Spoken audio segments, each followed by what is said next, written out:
일이 일어나고 있습니다.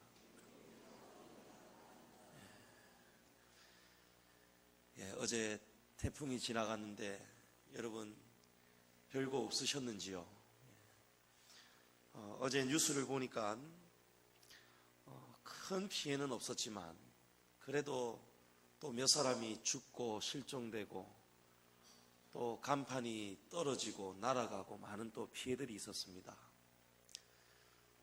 76세 되는 한 분은 강둑 위에 서 있다가 갑자기 강둑이 꺼지고 무너지면서 그 물살 속으로 빨려 들어가서 실종이 되었다고 합니다. 제가 어제까지 그 뉴스를 봤는데 찾았는지 모르겠습니다. 시신이라도 찾았는지 모르겠어요. 우리 인생이 참 불쌍한 것 같습니다. 평생을 고생하면서 살지 않습니까? 부자라고 해서 행복한 게 아닙니다. 그룹의 회장이라고 해서 걱정 근심이 없는 게 아닙니다. 인생은 누구나 다 걱정이 있고 근심이 있고 무거운 짐이 다 있습니다. 그렇게 살다가 허망하게 죽는다. 죽는 것도 허망하게 죽는다. 죽었는데 끝이 아니더라. 심판을 견디지 못하고 영원한 지옥 형벌에 떨어졌다. 여러분, 만약에 이것이 저와 여러분의 인생이라면 우리 이 땅에 사는 것이 얼마나 불쌍하고 저주받은 인생입니까? 그러나 감사하게도 오늘 이 복된 성회에 나와서 하나님을 찬양하는 저와 여러분은 예수님이 길이고 진리고 생명이시기 때문에 우리는 예수님을 통해서 길이 열려버렸습니다. 나를 믿는 자는 죽어도 산다고 말씀하셨습니다. 무릇 살아서 나를 믿는 자는 영원히 죽지 않는다 말씀하셨습니다. 여러분, 구원받은 은혜가 얼마나 큰지요. 우리가 하나님을 찬양하는 것이 얼마나 합당한 일입니까? 오늘 이 자리에 여러분 무슨 걱정 근심을 가지고 계십니까? 그러나 그 걱정 근심 우리에게 필요해서 하나님이 주신 줄을 믿으시기 바랍니다. 그 걱정 근심, 가난, 질병까지도 때가 되면은 다 하나님이 건져주시는 거예요. 죽을 때까지 하나님이 건져주지 않으시면 우리가 죽음을 통해서 이 땅에 무거운 짐 다 벗는 것입니다. 우리가 안전하게 하나님 나라 가게 하기 위해서 하나님이 오늘 우리에게 욥의 고난을 주시는 줄을 믿으시기 바랍니다. 우리가 거지 나사로처럼 고생하며 살아도 이 땅에서 먹을 것 없어서 날마다 빌어먹고 살아도 병들어 죽고 헐어 죽어도 주님 안에서 죽는 자는 복된 인생임을 믿으시고, 여러분 오늘 이 예배 가운데 여러분의 모든 걱정 근심 무거운 짐을 우리 구주가 되시는 예수님께 다 맡겨드리기를 간절히 축원합니다. 오늘은 마음의 세례를 우리가 나누고자 합니다. 오늘 특별히 우리 양지중앙교회는 경사스러운 날입니다. 하나님께서 보내주신 우리 새 가족들이 믿음의 뿌리를 잘 내리셔서 이렇게 학습과 세례와 유아 세례와 입교를 받는 참으로 귀하고 복되고 감사한 주일입니다. 우리가 이전에는 마귀의 자식으로 살아왔습니다.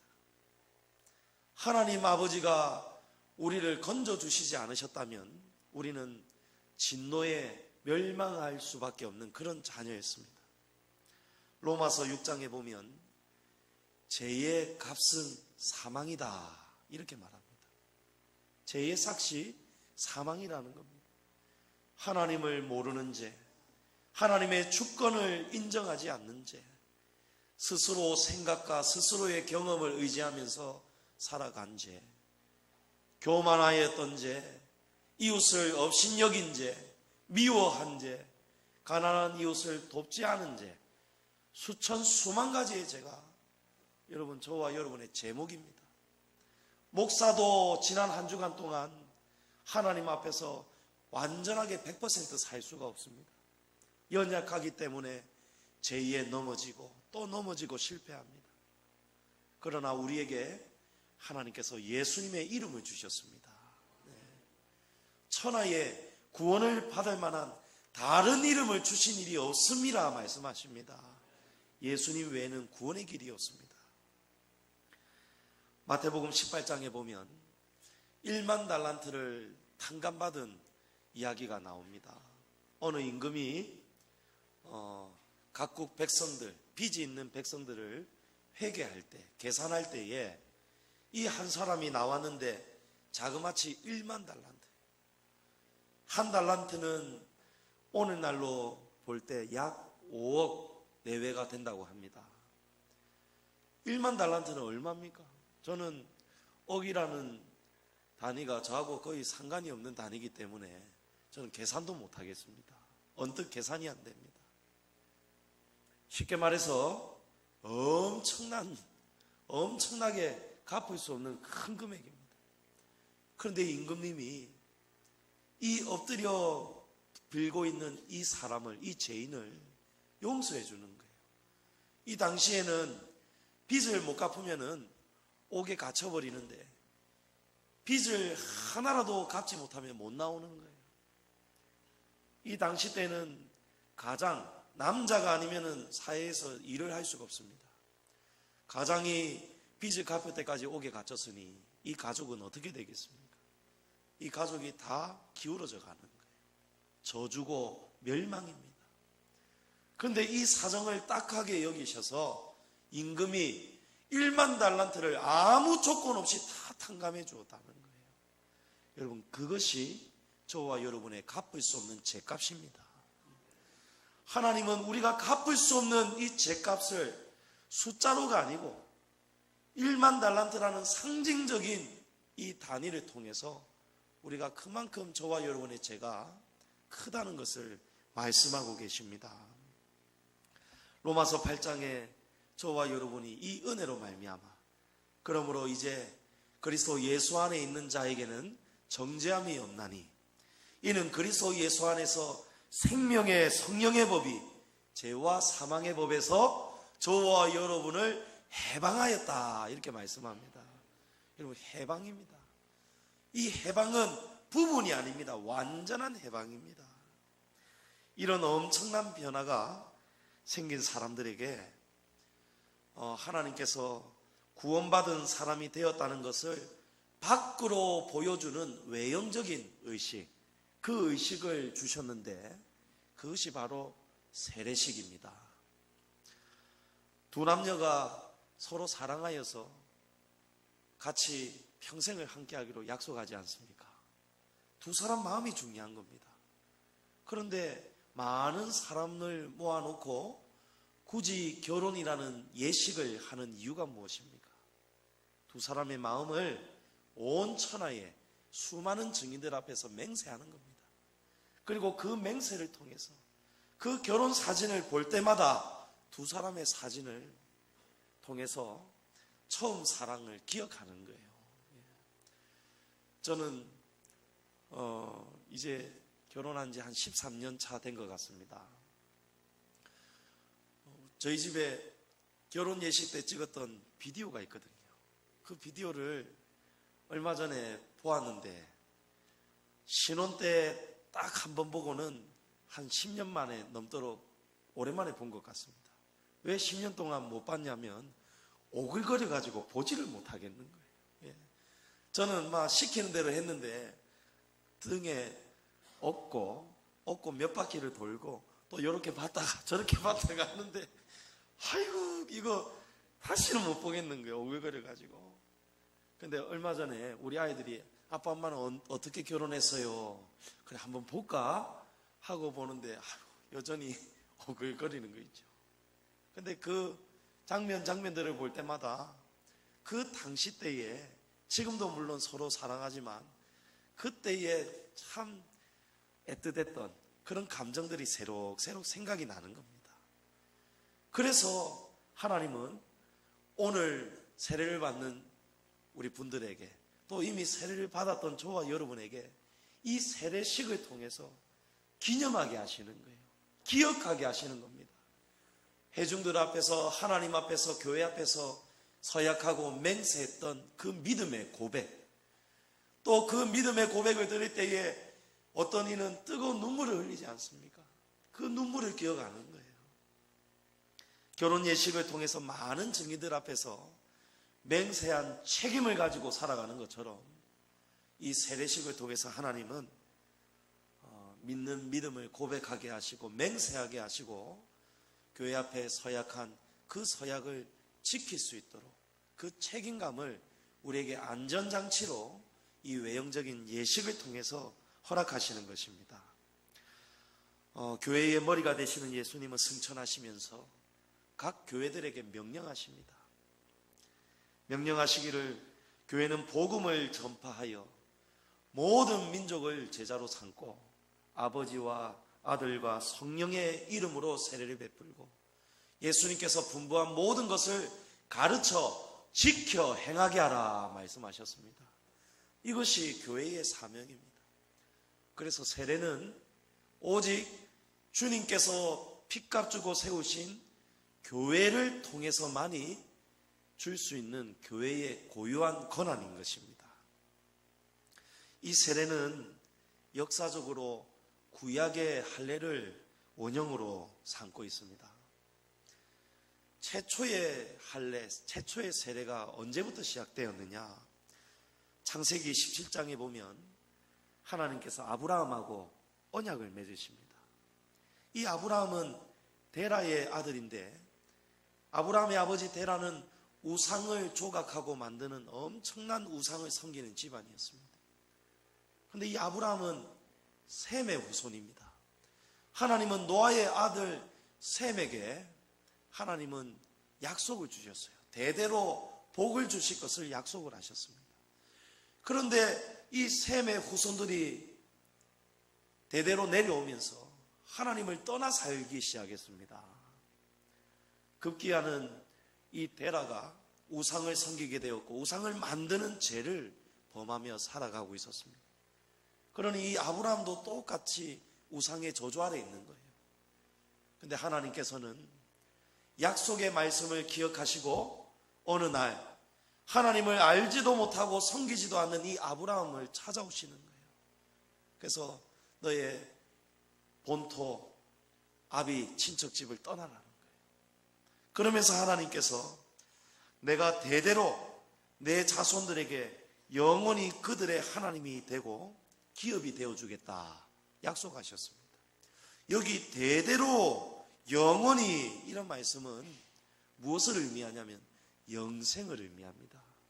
죽지 않고 심판받지 않고 형벌받지 않고 구원받는 영생을 대대로 내 자손들에게 영원히 내가 너희들의 하나님이 되어주시겠다 구원을 약속하시는 거예요.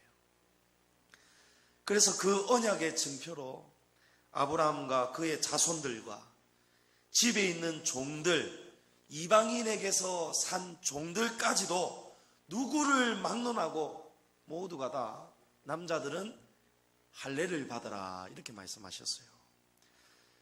이 할례는 남성의 생식기 표피 일부를 잘라내는 것입니다. 그리고 이 표피 일부를 잘라내는 할례 의식 속에는 하나님께서 우리에게 가르쳐 주시는 메시지가 있습니다. 생식기의 표피 일부를 잘라내는 것은 이 의식을 통해서 우리 인간의 죄가 잘려져 나간다는 것을 상징합니다. 우리 육신은 더럽습니다. 타락되어져 버렸습니다. 하나님 앞에서 우리가 하나님의 계명을 모르고 살고 계명을 불순종하고 살아가는 불순종의 아들들이요 진노 아래 살아가는 인생들이었습니다. 그런데 하나님께서는 이 우상의 집안에 살아가는 이 아브라함과 그의 자손들에게 표피의 일부를 잘라내는 할례 의식을 통해서 이제 너희들의 죄가 없어졌다, 잘려져 나갔다라는 것을 하나님께서 상징적으로 알게 하셨습니다. 하나님의 백성이 되기 위해서는 저와 여러분 반드시 이 죄가 해결이 돼야 됩니다. 이 죄를 하나님은 해결해 주시기 위해서 구약에는 할례로 우리에게 보여주셨고 신약 시대에는 예수 그리스도를 통해서 십자가를 통해서 제사함을 알도록 주님께서 이끌어주고 계셨습니다. 이스라엘 남자들은 아침마다 또 하루에 몇 번씩 이 생식기를 볼 때마다, 볼일을 볼 때마다, 이 잘려나간 표피를 볼 때마다 하나님의 은혜를 기억하는 겁니다. 하나님이 우리와 약속하셨지. 하나님이 우리가 하나님의 백성이 되고 우리가 하나님의 계명을 잘 지키고 하나님의 말씀을 잘 따르면 하나님은 우리의 하나님이 되고 우리는 하나님의 백성이 되고 대대로 영원히 구원의 영생을 주신다 약속하셨지. 그러면서 이 표피를, 할례의 상징을 볼 때마다 이스라엘이 회개하는 것입니다. 하나님의 은혜를 기억하고 하나님의 은혜에 감사를 하는 것입니다. 또 아브라함에게 하나님은 누구든지 막론하고 태어나는 아이들, 이 아이들은 난지 8일 만에 할례를 행하도록 그렇게 말씀하셨습니다. 이 8이라는 숫자는 성경에서 아주 상징적인 숫자입니다. 8이라는 숫자는 새 창조, 또 새 날, 새 구원, 이것을 의미합니다. 우리 예수님은 안식일이 지난 그 다음 날 부활하셨습니다. 하나님은 6일 동안 이 땅을 창조하시고 7일째 되는 안식일 날 쉬셨습니다. 그런데 예수님은 이 안식일이 지난 7일이 지난 8일째 되는 날 예수님은 부활하셨어요. 예수님이 부활하심으로 이 땅의 구약시대의 날이 바뀌어버리는 거예요. 안식일의 주인이 바뀌어버리는 겁니다. 구약의 율법의 안식일이 예수 그리스도의 부활을 통해서 주의 날, 주일, 오늘 저와 여러분이 어제 안식일에 예배를 하는 것이 아니고 오늘 이 주일날, 오늘이 바로 8일째 되는 날입니다. 이 날이 바로 재창조를 시작하시는 날이요, 새 날이요, 새 구원을 역사하는 그런 8일째 되는 날입니다. 그런 의미에서 이 8일째 되는 환례는, 구약의 이 환례는 예수님의 부활하신 그날, 8일째 되는 날, 예수님의 부활하신 날을 예표하고 있습니다. 구약의 안식일이 주일로 바뀐 것처럼 이제 신약 시대의 예수님이 오시면서 구약 시대의 할례가 물 세례로 바뀌어버린 것입니다. 구약의 할례는 유대인 중심이었고 남자들에게 제한이 된 세대였지만 예수님이 오심으로 신약 시대가 열렸고 복음의 땅이 끝까지 전파되는 시대가 열리면서 남녀노소 누구나 구원의 문이 활짝 열리게 된 것입니다. 그래서 오늘 우리의 의식은 구약의 할례 의식과 달라졌지만 오늘 이 세례식 의식에도 하나님의 중요한 은혜가 있고 메시지가 담겨 있습니다. 이 세례는 두 가지의 방법으로 이루어지는데 첫째는 물이 있어야 됩니다. 물로 세례를 베풀어야 되고 다른 하나는 반드시 성부와 성자와 성령의 이름으로 이 세례를 베풀어야 됩니다. 물의 의미가 있습니다. 물의 의미는 첫째로 물은 더러운 것을 깨끗하게 씻는 것입니다. 여러분 오늘도 아침에 세수하셨을 거예요. 우리가 날마다 거울을 보고 물로 깨끗하게 씻습니다. 옷도 깨끗하게 세탁을 해야 됩니다. 구약 시대에 이스라엘 백성들과 제사장은 성전에 들어가기 전에 반드시 물두멍에 물로 손을 씻고 발을 씻었습니다. 그래서 물은 죄를 씻는, 죄 씻음을 받았다는, 그런 깨끗하게 사함을 받았다는 의미를 지니고 있습니다. 그러나 일반적인 물은 저와 여러분의 죄를 씻을 수가 없습니다. 우리의 몸은, 의복은 씻을 수 있어도 우리의 죄는 물 가지고 씻을 수가 없습니다. 그래서 반드시 두 번째 의미인 이 물을 줄 때에 이 물을 누구의 이름으로 주어야 되는가? 하나님과 예수님과 성령님의 이름으로 이 물 세례를 베풀어야 되는 것입니다. 물은 또 한 가지 중요한 의미를 담고 있습니다. 그것은 바로 죽음입니다. 요한복음 3장 5절에 보면 사람이 물과 성령으로 거듭나지 아니하면 하나님의 나라에 들어갈 수가 없다, 이렇게 말씀합니다. 우리가 한 번 태어났지만 물과 성령으로 다시 태어나야 된다, 이런 말씀입니다. 사람이 태어났는데 또다시 태어나려면 여러분 반드시 거쳐야 되는 과정이 있습니다. 무엇이죠? 죽어야 됩니다. 사람이 태어나 있는데 또 태어날 수가 없습니다. 죽었다가 다시 태어나야 되는 거예요. 초대교회 때 세례는 오늘 우리는 물로 잠시 신체의 일부를 적시는 세례를 주지만 초대교회 때의 세례는 예배당 옆에 세례터가 반드시 있었습니다. 제가 터키의 에베소에 있는 사도 요한의 교회를 가보았더니 그 사도 요한의 교회 옆에 어느 교회를 막론하고 항상 세례터가 있습니다. 이 세례터는 계단으로 내려가서 사람의 키가 충분히 잠길 만큼 깊고, 그리고 이 물을 통과해서 다시 올라가는 계단을 통해서 서쪽에서 내려가서 동쪽으로 올라가는 것입니다. 이 서쪽은 죽음을 의미합니다. 사람이 죽어야 된다는 거예요. 이 세례를 받는다는 의미는 죽음의 길로 들어가야 된다는 거예요. 세례를 받는 성도가 초대교회 때 계단을 내려가서 서쪽에서 들어와서 계단을 내려갑니다. 그리고 세례를 주는 사람이 이 세례를 받는 사람의 머리를 잡고 물속 깊이 잠겨버린 거예요. 온전히 침례를 주는 거예요. 완전히 죽어야 된다는 것을 의미합니다.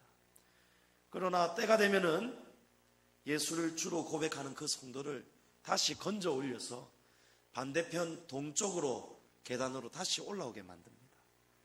죽었던 죄인이 예수 그리스도의 보혈의 피로 말미암아 그 보혈의 피를 상징하는 물, 세례를 말미암아서 새 사람이 되는 것입니다.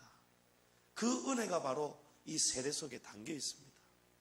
그러면 기다리고 있던 성도들이 흰옷을 입혀주면서 뺨에 입을 맞추고 얼굴을 닦아주면서 진심으로 축하하고 안아주고 기뻐합니다. 잔치가 열리는 거예요. 그래서 오늘 이 세례식을 통해서 우리 양지중앙교회는 잔치를 열어야 되는 겁니다. 오늘 마침 하나님께서 이 잔치날인 줄 아시고 오늘 여러분 점심 식사가 끝내줄 겁니다. 점심 식사 꼭 하고 돌아가시면 좋겠어요. 예수님은 마가복음 10장 38절에 이런 말씀하셨습니다. 너희는 너희가 구하는 것을 알지 못하는도다. 내가 마시는 잔을 너희가 마실 수 있으며 내가 받는 세례를 너희가 받을 수 있느냐 물으셨어요. 예수님이 마시는 잔, 예수님이 받으시는 세례는 바로 십자가 죽음입니다. 여러분, 물은, 세례는 죽음입니다. 세례받는 자다 하는 것은 예수 그리스도 안에서 죽은 자다라는 뜻입니다. 이제 나는 죽고 내 안에 계신 예수 그리스도로 살아가기로 고백하는 자가 바로 세례받을 수 있는 자입니다. 그러나 세례에 담긴 의미가 이토록 구약시대부터 흘러왔고 여러 가지 깊은 의미가 있다 하더라도 우리가 이 세례의식 자체를 가지고 구원을 결정할 수가 없습니다. 구원을 보장해 주는 것이 아닙니다. 참된 구원은 여러분 물세례, 외형적인 세례가 아니고 저와 여러분 안에 있는 이 마음의 세례가 일어나야 되는 것입니다. 그 성령의 역사심으로 말미암은 중생, 거듭나는 것. 그래서 예수님은 물과 성령으로 거듭나야 된다 이렇게 말씀하시는 거예요. 우리가 물세례도 받아야 되지만 우리의 마음의 변화가, 우리의 속사람이 새로워지고 우리의 겉사람이 깨어지고 부서져서 우리의 육체는 죽고 우리의 겉사람은 죽고 우리 안에 계신 속사람이 살아나는 물과 성령으로 거듭나는 변화가 저와 여러분에게 반드시 일어나야 된다는 것입니다. 우리는 누가 마음으로 참된 신앙 고백을 하고 있는지, 누가 마음의 변화를 받아서 참된 세례를 받은 사람으로 살아가는지 우리는 모릅니다. 한 교회 공동체 안에서도 우리가 물로 세례를 받았지만 누가 마음의 세례가 지금 일어나고 있는지, 물로 세례를 받았는데도 불구하고 성령으로 전혀 거듭나지 않았는지 저와 여러분은 알 수가 없습니다. 그러나 우리가 하나님 앞에서 각자가 정직하게 돌아볼 때 알 수 있는 방법이 있습니다. 무엇이냐 하면 우리가 하나님의 백성다운 삶을 살아가는 몸부림이 우리의 삶에 일어나고 있는가? 오늘 이 시간, 이 설교 시간에 말씀을 들으면서 겸손하게 듣고 있는가? 우리 각자에게 적용하고 있는가? 아니면 몸만 앉아있고 하나님 앞에 예배하러 왔다가 마당만 밟고 가는가? 아니면 이 예배 가운데 이 말씀이 내 말씀이다 붙잡으면서 진심으로 말씀을 새겨 듣고 곱씹어 듣고 돌아가면서도 또 생각하고, 나는 오래전에 수십 년 전에 세례를 받았는데 나는 지금 마음의 세례를 받은 자로서 살아가고 있는가? 성령으로 거듭났는가? 여러분 돌아보시는가? 각자가 깨달을 수 있어야 됩니다. 그게 겸손입니다. 우리가 어디에 있든지 어느 곳에 있든지 여러분 겉으로 받는 세례보다도 여러분 마음의 변화를 받는 이 마음의 세례자가 되시기를 주님의 이름으로 간절히 부탁드립니다. 세례받은 사람, 물 세례를 받아서 마음의 변화, 성령 세례를 받은 사람은 이제 살아가는 목적이 달라집니다. 내가 살기 위해서 살아왔다면 이제는 내가 죽기 위해서 살아가는 거예요. 우리는 죽어 없어지고 우리의 못된 자아는 없어지고 고집도 불평도 불만도 불만족도 사랑이 부족한 것도 교회 안에서도 서로 섬기지 못하는 이런 못된 자아들이 있지 않습니까? 그럼 이것을 날마다 십자가에 못 박아 죽이시기를 바랍니다. 누구든지 나를 따라오려거든 자기 십자가를 지고 자기를 부인하고 따라와야 된다. 예수님이 말씀하시죠. 여러분 세례받은 자의 삶, 마음의 세례를 받은 자의 삶은 날마다 자기를 부인하는 삶을 살아가야 됩니다. 오늘 이 설교 시간을 통해서 마음의 세례, 또 본 세례식을 통해서 참 세례를 받으시는 우리 모든 성도들은 오늘 이 말씀을 꼭 붙잡으셔서 가정에서나 일터에서나 어디에서든지 여러분 날마다 여러분은 죽어 없어지시고 자기 자신을 부인하시고 나는 죽었지, 나는 이미 2000년 전에 예수님과 함께 죽었지, 이제는 나는 죽었고 나는 성령으로 거듭난 자로서 예수 그리스도로 내가 살아가야 되지. 여러분 날마다 이 말씀을 기억하시기 바랍니다. 구약의 할례를 통해서 남자들이 이 표피를 볼 때마다 생식기를 볼 때마다 하나님을 기억하였던 것처럼 오늘 우리는 이 마음의 십자가를 새기셔서 여러분 날마다 기도하시면서 마음의 십자가를 기억하고 볼 때마다 우리는 죽었다는 사실을 꼭 기억하셔서 나는 죽고 여러분 날마다 나는 죽고 예수로 살아가는 삶, 우리의 고집과 우리의 자아는 다 죽어 없어지고 여러분 교회에서도 우리의 목소리가 죽어 없어져야 됩니다. 우리의 생각이 다 죽어 없어져야 됩니다.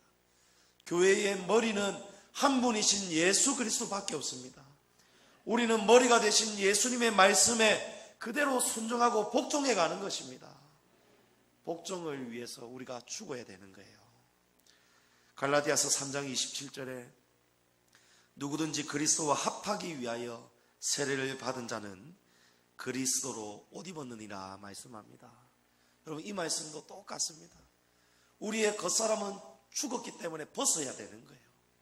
우리의 겉사람 옷은 벗어버리고 날마다 예수 그리스도의 옷을 입어야 되는 거예요. 그러면 우리가 그리스도로 옷 입고 살다가 이 옷을 잘 지키고 주님 앞에 설 때에 하나님은 우리의 죄인의 모습을 바라보시는 것이 아니고 예수 그리스도 아들의 옷을 입고 있는 우리를 아들로 인정해 주시고 저와 여러분을 아버지의 집으로 영원한 잔치로 들어갈 수 있도록 하나님이 구원해 주시는 것입니다. 날마다 그리스도의 옷을 덧입으시고 오늘 특별히 학습과 또 세례와 유아 세례와 입교를 받으시는 우리 여러분들, 오늘 이 말씀 통해서 마음의 세례를 받으시고 또 마음의 세례를 받은 자로서 합당하게 하나님 앞에 영광 돌리시고 감사하시면서 죄와 날마다 멀어지시고 날마다 우리의 겉사람과 멀어지시고 우리의 속사람이 날로 새로워져서 주님의 교회에 주의 말씀에 죽기까지 복종하며 살아가는 저와 여러분이 되시기를 주님의 이름으로 축복합니다. 이제